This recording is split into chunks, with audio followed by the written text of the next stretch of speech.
Chapter 109, Sabbath-Keeping. Exodus chapter 31, verses 12 to 18.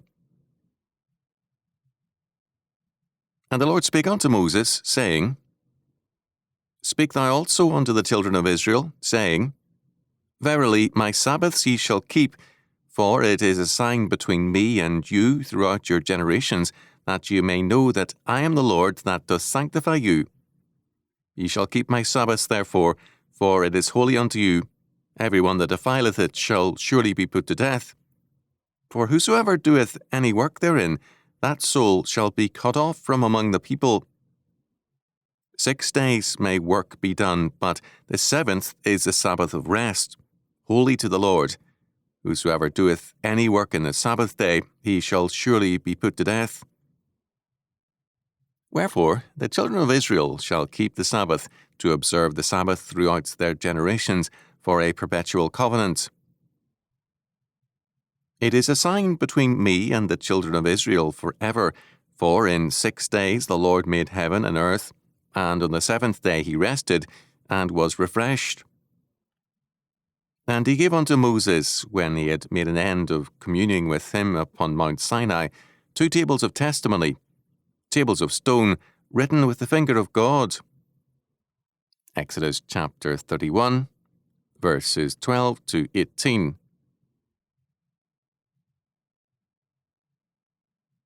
In Genesis chapter 17, verse 11, God, in establishing his covenant with Abraham, required circumcision as the sign of the covenant.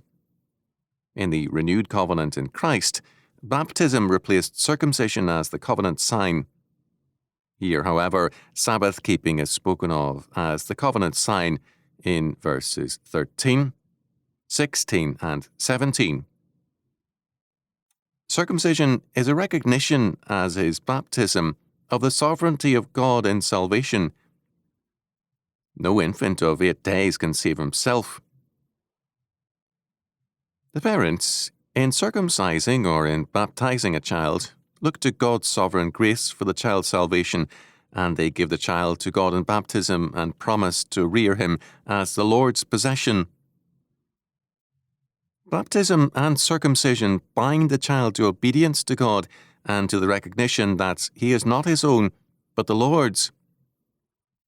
The meaning thus is linked to the family and the person. The Sabbath has a different meaning. It is linked both to creation, verse 17, Exodus chapter 20, verses 8 to 11, and to redemption, Deuteronomy chapter 5, verses 12 to 15. It is also tied to God's image in man, Genesis chapter 1, verses 26 to 28. God created all things in 6 days and rested on the 7th to set the pattern for us. Human life must reflect the character of God's life. The Sabbath is very closely tied to the life of the covenant nation. Circumcision and baptism make the covenant personal. The Sabbath is the sign of the national covenant. Tacitus, despite his absurd beliefs concerning the Jews, recognized that the Sabbath began with Israel's break with and departure from Egypt. It represents a civil aspect of God's covenant, which also requires personal obedience. Neither circumcision nor baptism constitute abiding public affirmations. We cannot look at passers-by and identify them as circumcised or baptized. These are family covenantal facts, whether public consequences may follow our entrance into the covenant. On the other hand, while Sabbath-keeping has an inescapably personal and family aspect, its primary sphere is public. Anyone who has lived in a Sabbath-keeping society knows the difference it makes. It is highly visible and is a very public manifestation of the civil covenant. While Sabbath-keeping is not a sacrament, it is a sacramental observance, and grace is given to the nation which observes it. Thus, circumcision and baptism stress the personal and family aspects of the covenant, and the Sabbath the civil and, of course, the ecclesiastical aspects. In Exodus chapter 13, verse 9, the Passover bread is spoken of as a sign. Here the Sabbath is called a sign. It is evidence that the nation has separated itself to God. By resting on the seventh day, the covenant's country acknowledges that its essential hope is not in itself, its own efforts, nor its own planning, but in God's grace and mercy. By resting on the seventh day, the nation asks God to bless the preceding week's labour. The Sabbath rest asks for God to sanctify the work we have done and will do. In verses 14 and 15, the death penalty is cited.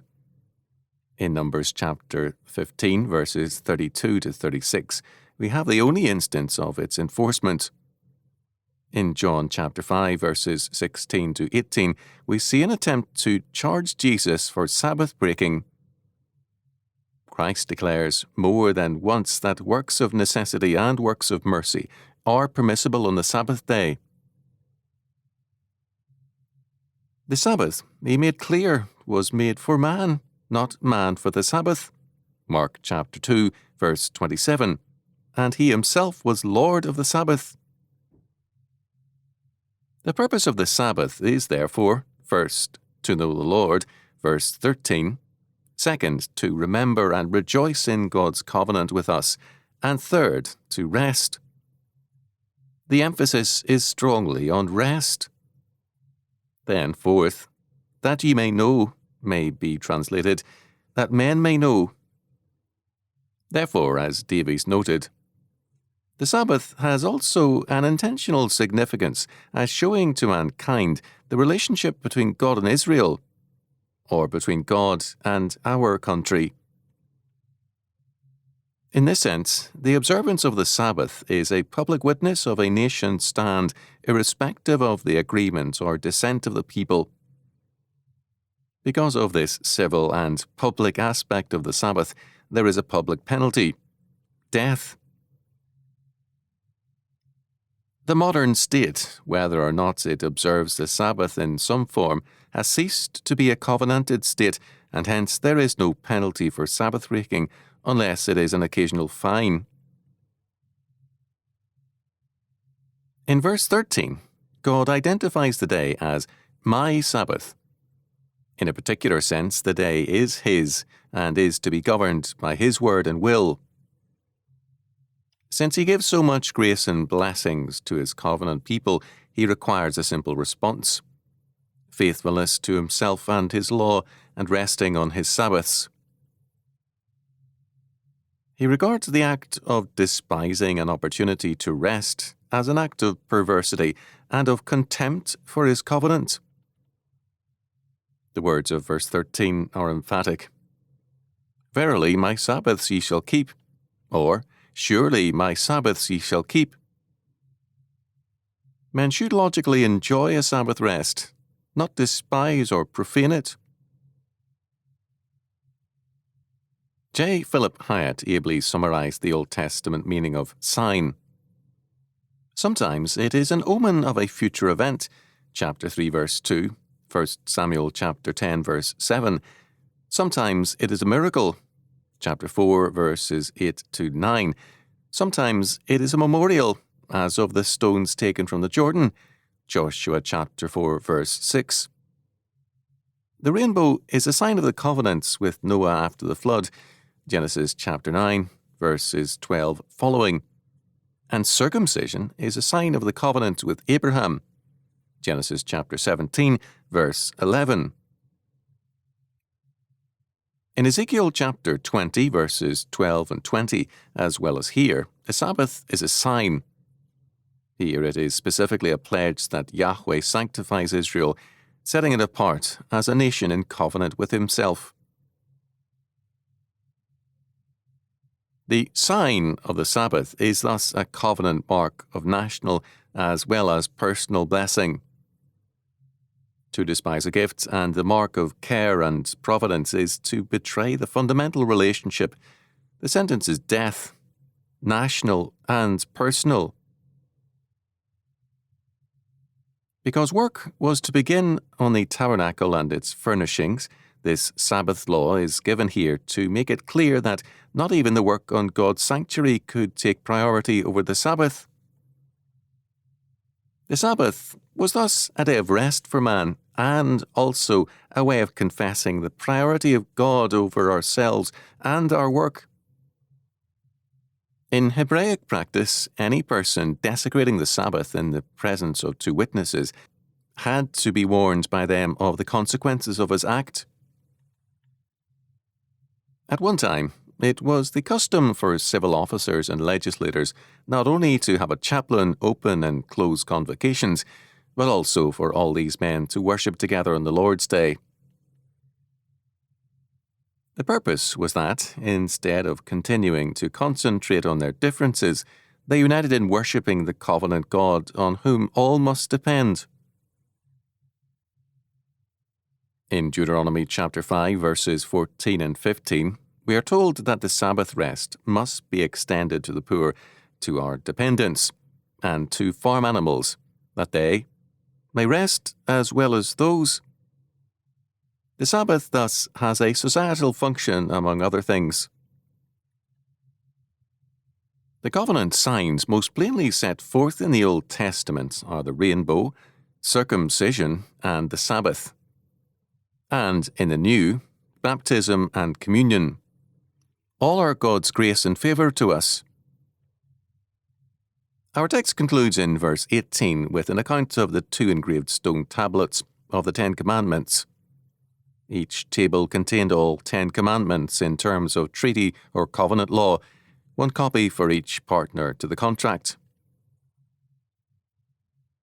The word defileth, used in verse 14 for Sabbath breaking, can mean also to dissolve or to break, that is, to dissolve or to break a contract. It means that being in covenant with God is not important, whereas pleasing ourselves is. Christopher Hill has called attention to the significance of the Puritan Sabbath for the working classes of England. It was their liberation from unending labour that made the Puritan cause popular. In the mid-1920s in Detroit, Michigan, I saw an echo of this. A burly auto worker at the Ford plant was enraged to see laundry on the line on Sundays and attempts to open stores on that day. He never mentioned the Bible in his angry comments. He saw these things as anti-worker, as aimed against the welfare of the working class. It would be interesting, if materials are still available, to see how the workers of Europe reacted to the Bolshevik abolition of the Sabbath. God gave the Sabbath to man as a sign of his providential care, as a witness to the fact of his government for their welfare. The decline of Sabbath observances is a witness to man's belief in his self-sufficiency. As against the aseity of God, the modern humanistic state asserts its own self-being or aseity.